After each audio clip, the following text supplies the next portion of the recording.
Two Malayalam movies released this week, but they are both completely different. The first one is a serious drama, but the other one is a light-hearted film which revolves around this magical game, but they actually have something in common. Welcome to the Pan India project. I'm your host Rohan, aka the Indian Cinema Junkie, and I'm here to review two Malayalam movies which literally just dropped this week. And in the studio today, I have no one. It's just me and you. So let's get started. Let's begin with our first film, which is Narivetta. Now this stars Tavino Thomas and Suraj Venjaramodu.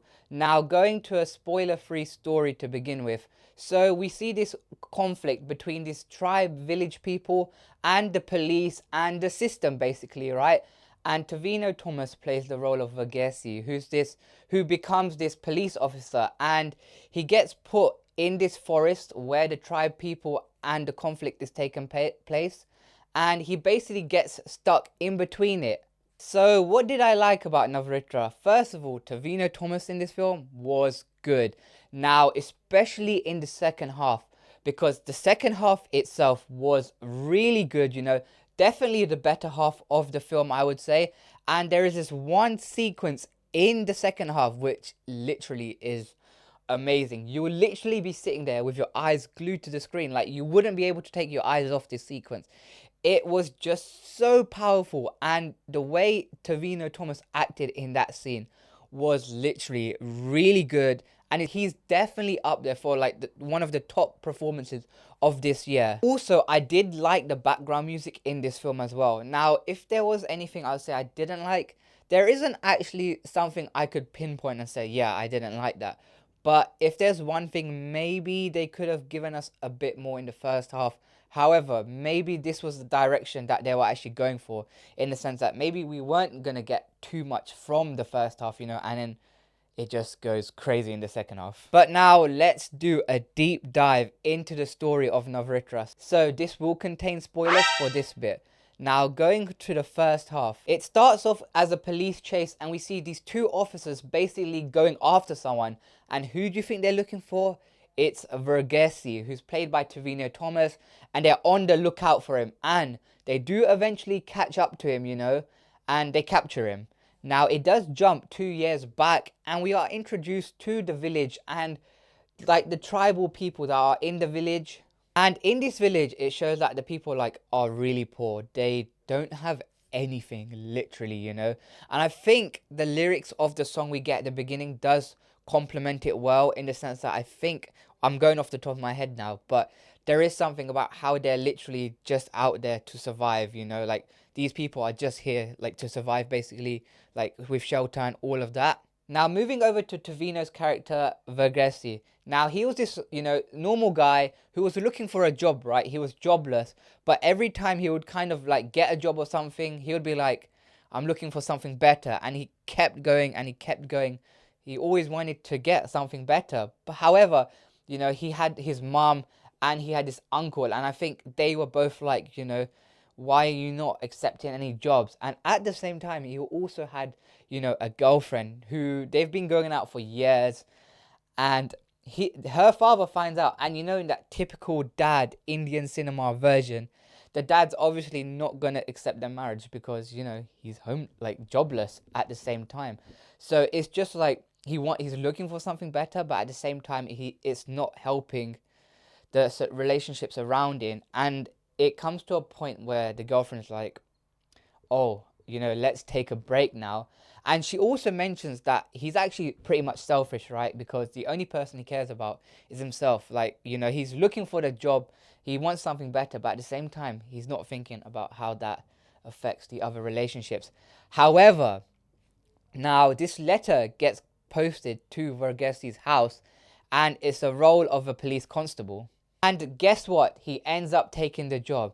Now, he's positioned and located where the ongoing conflict between, you know, the tribal people and the police are, you know, like clashing. So he's positioned there.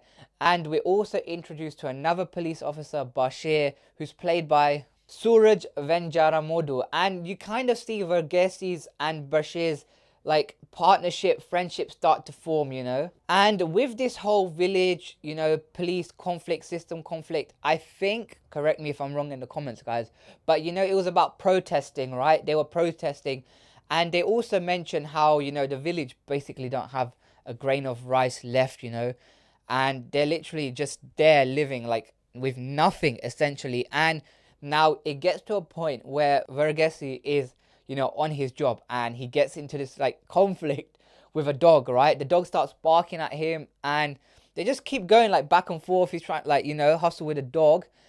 And then what happens is there's basically, think of KGF, right? If someone goes behind that line, they die. But it's not the same, but kind of in the same way, is that if you step over the line and go to the forest people, you know, the tribal people's area, it's going to cause conflict. And Verghese exactly does that, you know, in this like confrontation with the dog. Then he goes over, you know, he crosses the border basically, and gets into a bit of a fight with one of the tribal people in that forest essentially. And yeah, it kicks off a little bit. Then we are back into the current time, and we do see Verghese, you know, captured by the police. And at the same time now, the police are like, look, there's this rifle. So they cover this rifle up, and it's like, this is your rifle. The bullet shot came from your rifle. Like, sign this confession. And I think he would just get arrested or something. But Tavino, basically, Verghese just rips it up. And he mentions something about that he's accused or whatever.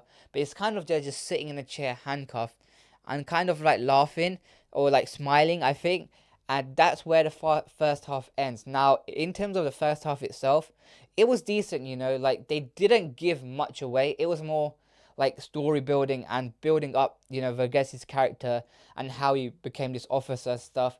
Yeah, they didn't give anything away, really. It was quite simple. Not much happened during the first half. I mean, the runtime of this film was short. I think it was like 2 hours 16 minutes off the top of my head, or something along the lines of like that. It was not a long film as well. But that was the first half. Didn't give much away.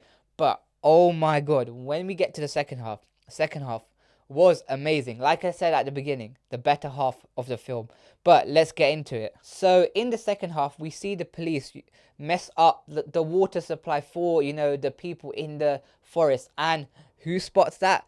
Verghese spots that. Now, I think he's starting to see the cracks in this, you know, police force, the system, and it's kind of corrupt, right? So he noticed that. He mentions it to the head, like the chief police guy in this confrontation, and he does mention it to Bashir as well. Then we see Bashir and Verghese go on this search, accompanied with 2 special officers as well, and they both split up, right? So there's 4 of them, 2 special officers and Bashir Verghese. Now, each special officer goes with Bashir and Verghese. However, Bashir decides to swap, you know. So he doesn't go who he's meant to be with, and Verghese doesn't go who he's meant to be with, you know. So they swap. So they go in the wrong places, and, you know, they go, and we see Verghese come back, and it's like Bashir doesn't come back. He doesn't turn up. And who we see come back is the other officer that Bashir went with. And now, you know, Verghese is a bit worried, I would say, and he goes on a search to look for Bashir, you know, with a team. And he goes down to a little bit, and all he finds is Bashir tied up to a chair, literally like this, and Bashir's dead. And Verghese's hurt, you know. That was his one friend pretty much in the like police academy force, and he's dead. But the real question is, who killed Bashir? Now, basically, hold yourself, because it was the police that killed him. Yeah, so the police are the evil ones here, orchestrating everything basically. And I know that they take one of the village guys basically and beat him, and I believe they were trying to make him look like the killer of Bashir, because they had the police hat, and I believe they had the radio as well. So they tried to set him up for it. But deep down, you know, Verghese found out that Bashir was killed by this officer. But here's the thing.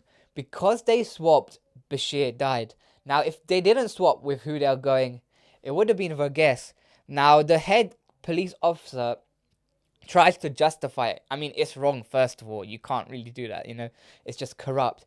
But he tries to justify it in the sense that, he needed one dead body to be a policeman, to make it look a bit serious. And I guess to the media, make it look like, oh, the tribe people were the real villains here, And he basically, turns to Verghese as well, because he gets put in a van as well, and he gets beaten up a little. And he tells Verghese, that just do your job, basically. And Verghese here is just like, damn, like, I think it's a lot to take in right at that moment. But here is where the second half gets, like, jumps up. It goes like 3-4 gears up, maybe 3-4 gears, 100%. I'm telling you just now, because we get to this confrontation scene between the forest village people, the tribe people, and the police. And oh my god, when I watched that in the cinema, I was just looking at that screen. Like, I was, it was just amazing. Like, you cannot take your eyes off this whole sequence. It was just crafted so well. It's a piece of art. We just see, so basically, I'll go a little bit back to give some context. So it came to the point where the system and the police were not going to help these village folk, like, they weren't going to build anything for them or anything. They were just basically going to tell them, look, you need to leave now. And then before the kind of war bit happened, it was like, okay, we're going to destroy your shelter for now. The system, the police lot were like, we're going to destroy it. And then this war sequence, just happened because the tribal lot were not going to back down, and they didn't. But it just all happened. They were just all charging. And I was just like, I was amazed by the scene. And this is where Verghese sits in, because he eventually wakes up from this, beating he does take in the van. He's there, they give him a rifle, and they put a hat on him. And Tavino's performance here was just amazing, because he's in shock, right? His friend, closest friend in the force, died at the hands of the people he's working with. And at the same time, he's meant to do his job, right? I mean, going this, like, kind of stand there with the gun and, do his job and basically get rid of these tribal people. But then this is where it goes up again, because he actually goes into the confrontation and he's getting involved. But the thing is, which side is he on? Is he on, the tribal people's side, or is he on the system side? And here's the thing, and this is why it works and makes it feel so real, because for a man, right, or just any person in general, it's a lot to take in, especially when you're in a war-like situation, two sides, but you're fighting on the wrong side as well. It's a lot to take in, and he's there in the middle. Now, this is the thing. He's helping the police, but at the same time, he's helping the people in that village, in that tribe, get to safety, He's helping them all. He's helping everyone. He's kind of like the guy that doesn't want... I mean, he was beating up some police people as well. Like, he was getting involved physically as well. But at the same time, he was helping both sides. I feel like his mind was not set on who to help. And I think that's just so real. Like, this scene was so real. And I think credit goes to Tavino again, because the way he played this scene, where it's like, I don't know what to do. I'm like confused. Like, do I help the police or do I save these people? It was just amazing. It just, like I said, it felt so real, because they showed that emotion, that in a serious situation like this, how do you react? And I was amazed on the screen. And it's emotional, that scene, because all you see is this little girl stand there. And it's a girl he kind of had an interaction with earlier, and she just gets shot. Like, just to see a young girl shot, that will get you, like, the emotion coming out of this basically form of art in this sequence was just amazing. And then you just see this dog running, and the dog was on fire. Like, honestly, if you watch this, if you're thinking about watching this film, just watch it for this scene and this second half, because you'll be like, damn, if this was a film in itself, like, honestly, it was what I think maybe the best scene, or one of the best scenes I've seen from Indian cinema this year. It was just pure art at its finest, And that's not where the film ends. Now, after the whole war sequence, basically we see, Tavino's back at home. Verghese is back at home. He sees his mum, and on the TV there's the news this whole thing, this riot basically, right? This kind of little warfare, well, not little, but like this just action sequence that took place. It's on the news, and I think he felt something, you know. He wants to end up doing the right thing now. He goes to meet his girlfriend, and his girlfriend supports him, you know. Now he's like, just do, like, they were like, just, you know, just do the right thing. It doesn't matter what happens to your job or whatever, just do the right thing. And they also show, so what happens is that they take the dead bodies, right? And after the whole war sequence, in that time frame, they basically bury them. And Trevino, they give Verges the fire to burn the bodies, and like deep in the, like, they dig a tunnel and they bury them, like set them on fire, sorry. And they give that torch, that fire stick, to Verges, and he does not want to do it. Like, when I tell you, he's just there standing there. He does not want to do it. And only until when the head constable basically gets the gun and just nudges him with it so it drops, the bodies burn.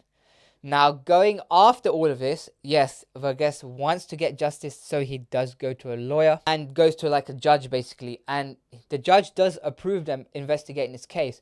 Also, the tribal leader, you know, he gets arrested as well after this whole confrontation, and Verges goes to see her, you know, and he's going to get justice for them, you know, even though he's kidnapped and stuff. But before, this is where he collects the evidence, because he shows, you know, the judge and stuff where the bodies were being found, and he gets captured. And I think that's where it really ends, I would say. Like, he's just there, you know, still captured. We don't know if he makes it out or makes it dead, pretty much, you know. It's just that he was going to get justice. And yeah, I mean, yeah, I think that's how the film ended. It was just like, it kind of like fades out. I believe that they did get the main police like guy, I think, correct me if I'm wrong in the comments, but that's just how it ends, right? And overall, just Narivetta was such a good film, but just the second half is what makes this film from like an alright film to like a good film, you know. Like, the first half, I would say a 6.5, but after watching the second half, I'm giving this film an 8 out of 10.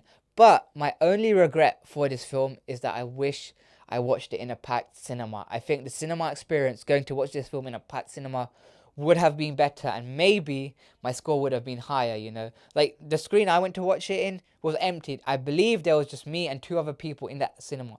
So if the cinema was packed and that fight scene whole broke out, I think the whole cinema would have just been so involved, and my score might have been higher. But yes, I'm giving Narivetta an 8 out of 10. Now, let's move over to our second movie, which is Padakkalam. Now, this film stars Sandeep Pradeep, Arun Ajikumar, Safbro, Arun Pradeep, Shara Uffadeen, and Suraj Venajara Modu. Now, have you worked out what the common link was between the 2 films? Well, it's Suraj Venajara Modu. Now, I might have butchered that name, but yes, he is the common link in this film because he stars in both of them.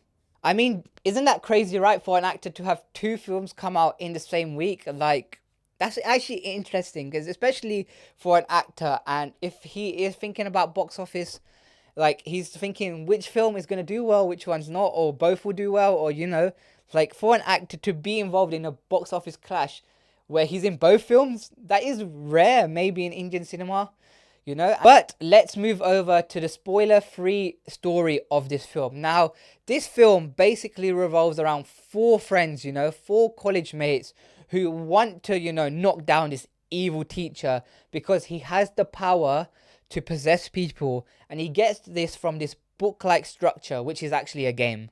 So, what did I like about Padakkalam? Well, I feel like the intermission scene, you know, was cool. It was unpredictable, I would say. I was not expecting them to go that way that they did, and I will touch upon it when we go into the story. That was one thing. The ending was cool as well, and there was one song, I believe it's called, let me check. The song is called Vanne Vanne. Yes, I did like that song, and I think maybe there were a few surprises that the way they went in, you know, the story that took place, the direction they went in. I think there were a few surprises, and also I think credit goes to the actors involved, you know? And I think from an Indian cinema like point of view, this is different. Like, for me, I think this film is different to anything that I have kind of seen from Indian cinema, you know? Like, it is a breath of fresh air. It's quite a simple film. It's an easy watch, you know? So that's kind of where I stand. Now, if there was anything I didn't like in this film, the only thing I would say is I just wish it was a bit more entertaining. That's about it, and just made it a bit more, like, engaging, right? I think that's about it.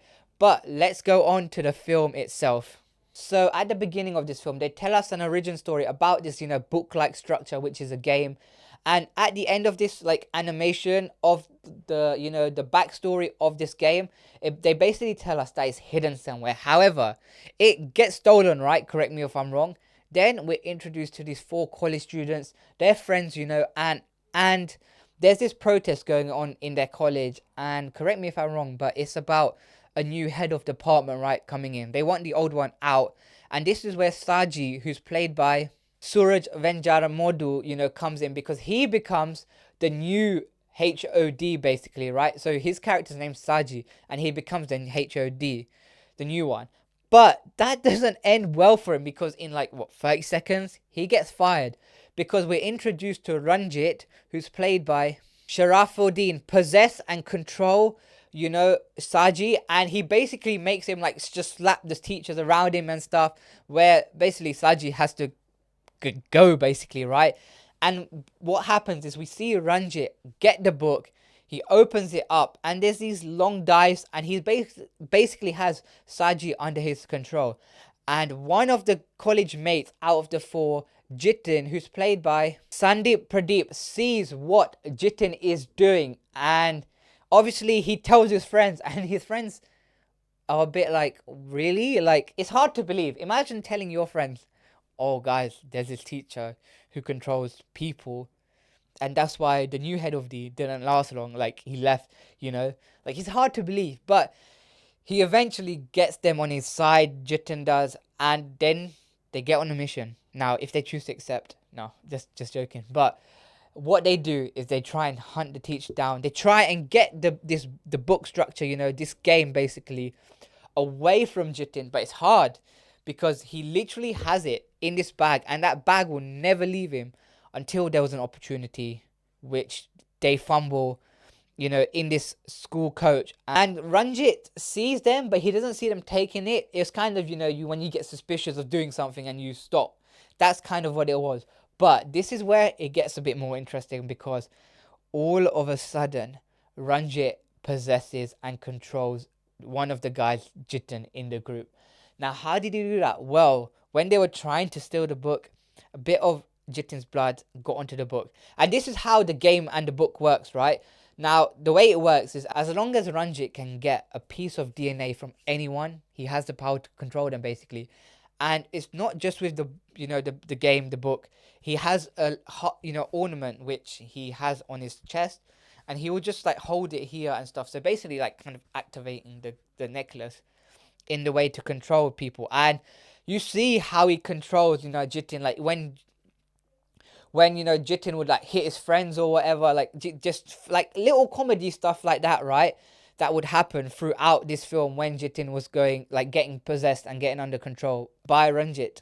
So yes, the boys are on a mission to save their friend and take down Ranjit. So now it's getting up to the intermission, and we see that, okay, they can't really get the necklace off him, right? Because it's, like, literally on him 24/7. Like, he's got it on a necklace. So they go to, like, the CAD lab, the CAD lab. I think, correct me if I'm wrong, like, students, but it's computer aided design, right? I think, correct me if I'm wrong. But they go to there and they're like, let's make a duplicate necklace. So, you know, maybe that will work in the book. And they try it, and it doesn't work. But here's what's kind of funny, right? Because all of a sudden, you know, Saji basically doesn't go to school for a while. And we just see him, you know. They were going to try and get the necklace off him, but Saji literally interrupts their plans, pepper mist sprays, you know, Ranjit, and takes the necklace. And that literally disrupts the kids' plans of getting hold of that necklace or whatever.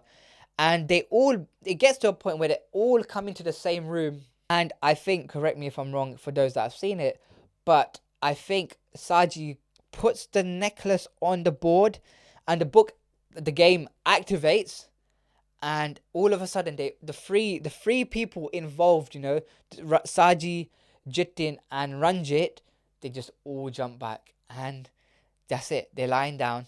And I believe the four friends were calling, Jitin's name, like, Jitin, wake up, wake up. And whose body responds to that? Saji's body responds. And I think they go to Saji, and then Ranjit's body responds. And then it's like, if Ranjit's not in your bodies, whose body is he in? He's in Jitin's body. So what happened is, I'm going to break it down. So what happened, I'm just going to break the three people, how they swap. So yes, there's a body swap, which was unpredictable, I'd say. So how it goes is, you've got Saji, Ranjit, Jitin.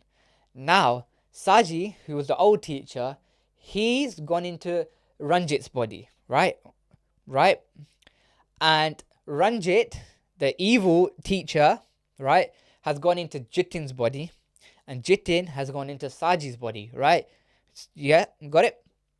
And that's how the first half ends. So yes, the first half was like simple, just seeing how the story is going to go. And we get to that kind of unexpected plot twist. So where could this really go? Now, and I don't think I was expecting them to go in the body swap direction, and then we get to the second half. So yes, there's that body swap, but at the same time, in this film, in the first half, whenever we saw Ranjit controlling, Jitin, whenever he was slapping someone or like kneeing someone, Saji was actually doing the same thing, which we didn't have a clue about until they kind of showed us. So whatever, Jitin's body was doing under the possession of, Ranjit, Saji's body would be doing the same thing. So he was controlling both of them at the same time. And here's where it gets interesting. I didn't mention it at the first half. But here's the thing with Saji and Jitin. They have their own stories with other people as well. For like, in the beginning, or in the first half, we see, Jitin. And he has this girlfriend. And their relationship is on thin ice. Like, they were going to break up. And now we're introduced, to Saji's wife, and his wife and him are on a bit of a tension thing, as well. So both of their relationships are kind of in tension. So it's actually also seeing, because their minds and their bodies have swapped, how are they going to react to these given situations as well? But here's where the story takes another shift, because they've swapped bodies. However, Saji enjoys being in Ranjit's body. He enjoys his life now that they've swapped and stuff, and he's the one that actually has the keys for the game, because the key is a dice, right? You just roll it on the board and the pieces move. He has the keys and he doesn't want to get rid of them, right? So they have to basically get them off it. And this is quite a clever way. I mean, they explain this way of how to get the keys off. So basically, what we see, Jitin is in Saji's body. Now, Saji's body, what he does is drinks alcohol, right? He's just drinking. The body's drinking, but the mind, no. Because do you know whose mind it affects? It affects Saji's mind, but that mind, that kind of soul, that mind is in Ranjit's body, right? So Ranjit's body ends up getting alcohol poisoning. But then this is another twist, because Ranjit's body is actually dying. I believe it has a low red cell blood count. So, Ranjit's body is slowly dying. And on the other hand, with, Ranjit in Jitin's body, Jitin's character was a simple guy, just, this kind of nerdy guy. And all of a sudden, because, because Ranjit's gotten into Jitin's body, he becomes this, like, cool hero kind of guy, getting into fights, being this kind of ruthless guy, this, not evil, but, this, like, cool guy that's just tough now. And so their bodies have swapped, the characters are swapped. And there's one bit in this film where, Saji's wife is, like, thinking about a divorce. And obviously, in Saji's body, Jitin's the one, like, in Saji's body. Actually, no, that's wrong. Wait, I'm gonna, like, go back on that, because it's actually the Saji's wife meets Saji's body, actually, at this cafe or whatever in the college, and she tells him, I'm pregnant. And obviously, even though it's Saji's body, it's still Jitin inside that. And he's like, that's not my kid. And it's just like, oh, snap. So then that's where I think the divorce originates from. And they kind of, want the keys back so they can do that body swap.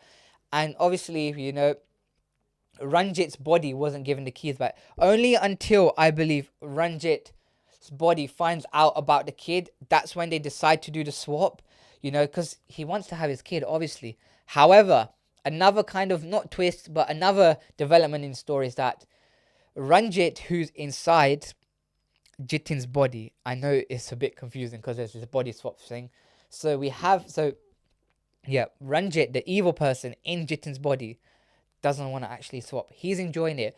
But then this is the whole thing now. This is where the story ties in. Because I mentioned earlier that, Ranjit's body was ill. It had the low red blood cell count. So, Ranjit's mind, Ranjit's soul, when he's in Jitin's body, he's enjoying it as well. And he actually doesn't want to swap because he knows that he will live longer. So yes, Ranjit doesn't want to come out of Jitin's body basically, right? Because he can still be alive. So, and how this book and the game still ties in, right? Each person has a different piece. So, Ranjit's body has the keys, like I mentioned, and he didn't want to give it back to begin with. Then Saji has the game, the book itself, and Jitin's body, the evil person that's possessed by Ranjit, who's like Ranjit's in Jitin's body, has the necklace.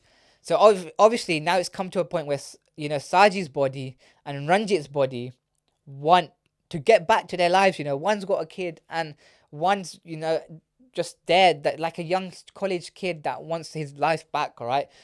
But Ranjit's mind, right, doesn't want to leave Jitin's body. So the other two have to work together in order to get this back. And this is where the climax now starts to come into play.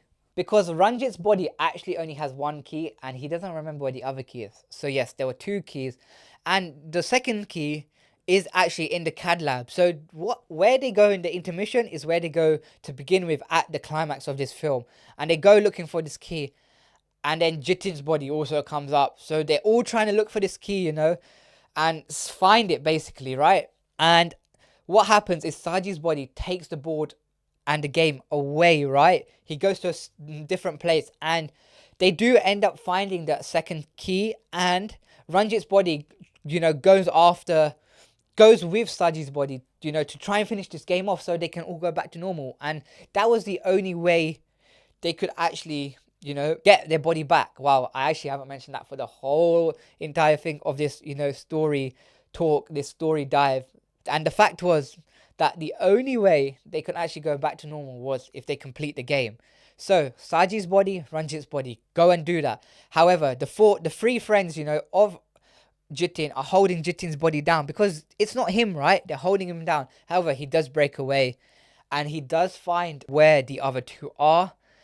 And there's a little fight scene, between Saji's body and Jitin's body. So they're fighting. So basically, it is Jitin versus Ranjit's mind, like the people that are actually involved when you think about it, and regardless of the body swap. So they're fighting and they dice, right? I feel like they only needed one more roll to complete the game. And Jitin's body holds Ranjit's body by this window. So it's like, is he going to push him off? Is he going to push him off? And at that time, it's still Saji in Ranjit's body. So if he falls at that time, Saji's actually going to be the one that's dead. However, what they do, and this is, I think, why the ending was kind of cool. There was a fight scene. What they do is Ranjit's body chucks the keys over to Saji. I think he catches it and then rolls it, or it falls and then rolls. And then the game gets, literally, as the piece is moving, all we see, Ranjit's like, I'm just going to jump. So he just literally jumps out the window. He doesn't get pushed or anything. He just jumps out. And as soon as he's slowly falling, the bodies go back to normal. So Ranjit's mind is back in his body. Sagi's mind is back in his body. And Jitin's mind is back in his body. So who took the fall and actually hurt themselves? It was Ranjit. And at the end, we do see, Jitin talk to his ex-girlfriend. But it's in a bit of a mature manner. It's not in that nerdy type shy way. He's kind of learnt from Saji, that, okay, I am a simple person, this and that, I am the way I am. And I wish they did pay attention or give more attention to Saji's story, his normal life outside of school. Because if they used it here, then maybe they could have dived into a bit more.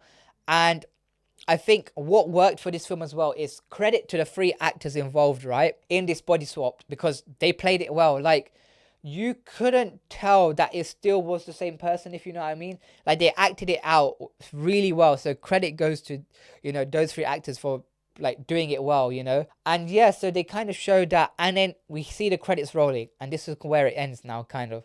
Well, this is where it ends. So we see the credits rolling, and we basically find out that Ranjit escaped from prison. Not prison, sorry. Whoa, Ranjit escaped from the hospital, and that's the film. So overall, I think Padakkalam, I would say if you're going to go and watch this, watch it with your friends, because maybe you will enjoy it more. Like, you might relate, because like, I don't know, you might think, oh, you know, four of us there, you know, oh, there's four of them. Like, you just might have a better time. Also, there was quite a few references to like other actors and films, like Surya's 24, and there was other references as well here.